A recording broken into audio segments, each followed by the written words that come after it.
Hey guys, it's Everett. It's Thursday, August 8th, 2013, and this week's topic is passing.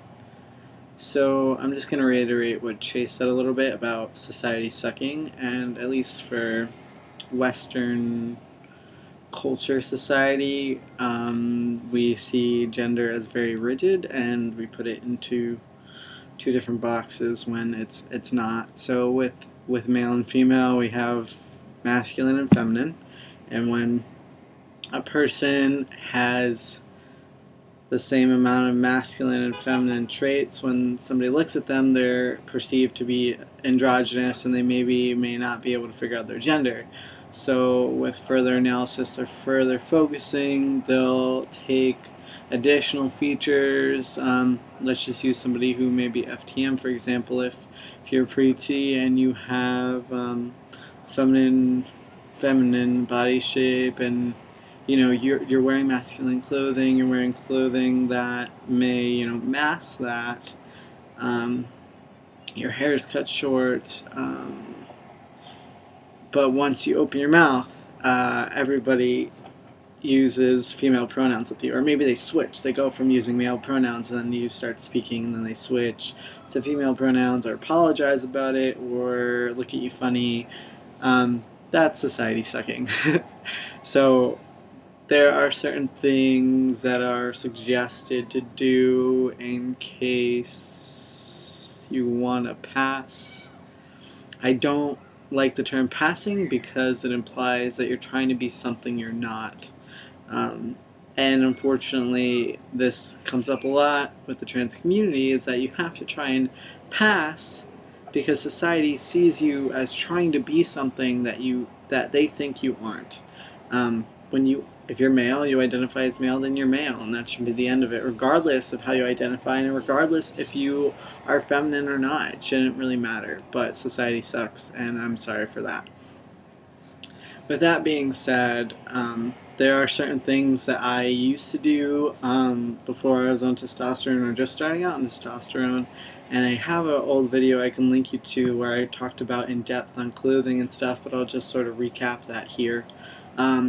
Before having top surgery, I know I would never wear V-necks because I had a large chest and I was always worried that you could see cleavage and stuff through it. So I would avoid wearing V-necks. I got rid of a lot of them during that time. I would wear crew cut shirts primarily, or polos, because polos brought out my shoulders. And as I went on T longer and longer, my shoulders got bigger and bigger, which made me have this sort of V taper shape, which is sort of one of the masculine body types. It's like V or straight, sort of. There's like triangle, all these sort of different shapes you can have. It's rather than like the hips going out and there being an emphasis on the chest and the hips and thighs. So rather than having that your focus, have your upper body be your focus. And when people look at you, they don't focus on this sort of area or your chest. As far as clothing goes, I before testosterone, I bought American Eagle jeans and not H&M, Hollister jeans. Now I don't really wear Hollister. I only primarily wear American Eagle. For shirts, I just kind of wear V-necks and polos, and I buy a lot of American Eagle polo stuff. For shirts, I go to H&M. I don't really know. I have a bunch of random shit. Most of my clothing is from American Eagle, though, so I really like their boxers, and I'm just starting to get into their athletic trunk boxer briefs, and I like wearing spandex too. So there's that. I found that while I was pre-T and early on T, when my voice was making me not pass, wearing a watch helps. This is a really expensive one. It's a G-Shock watch. Thanks, Shelly. Your haircut being short, I guess, that, binding, these may be like self-explanatory things, and if you're not comfortable doing that, that's totally fine. You're able to express yourself however you want, and yes, there are FTMs, and that's perfectly acceptable and perfectly fine. Just society, it's hard.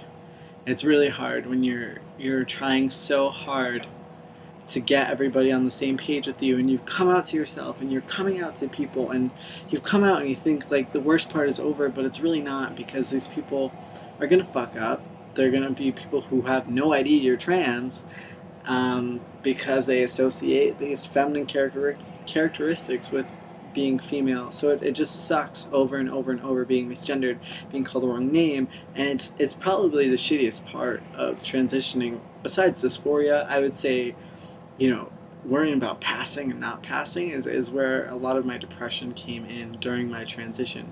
So these are tips that people sort of put out there so you don't have to really experience all of that, or if you can't avoid any of it in general, that would be nice. So yeah, I wear watches, I focus on my shoulders. Wearing layers helps. Like right now I'm wearing layers, and I'm still dysphoric about this area of my body because my love handle hip area is still, my body's not doing this yet, and this is ideally what I want to get it to. So I still wear layers. The jeans, I wear guys' jeans, like from a store you would buy guys' jeans, just guy clothing in general. I'm a little bit more flexible with my gender expression now. I wouldn't feel threatened if somebody wanted to put makeup on me, or I wouldn't even feel insulted or threatened if somebody called me a girl, because I have a very good sense of self, and I know what my gender is, and I'm not in this fragile state where it's transitioning and I'm constantly worried about what people think of me, or constantly worried about my safety, because I know if anybody's like, hey, that's a girl, anybody's gonna be like, what the fuck are you talking about? No, he's not. But because I'm out a lot of places, that does come up, and people do tend to out me without my permission, but it comes with being an advocate for the community.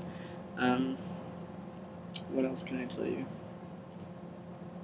Yeah, that's pretty much all I got. I don't pack currently. Going to the gym is its own debacle, and if you want more information on that, I can talk to you about that as well. Just write me a comment or something. What else? Yeah, that's all I got for you guys. So today's my 2 years on T, and I've definitely come a long way from worrying about passing and not passing to today. So thanks for watching this, guys, and if you want to go check out my channel, I posted a new video for my 2-year on T comparison sort of stuff, so that'll be up, and check out the Instagram, because I am a selfie whore, and if you want some pictures of me and the rest of the guys, that'd be good to check out. So thanks for watching, guys, and I'll see you next week. Bye.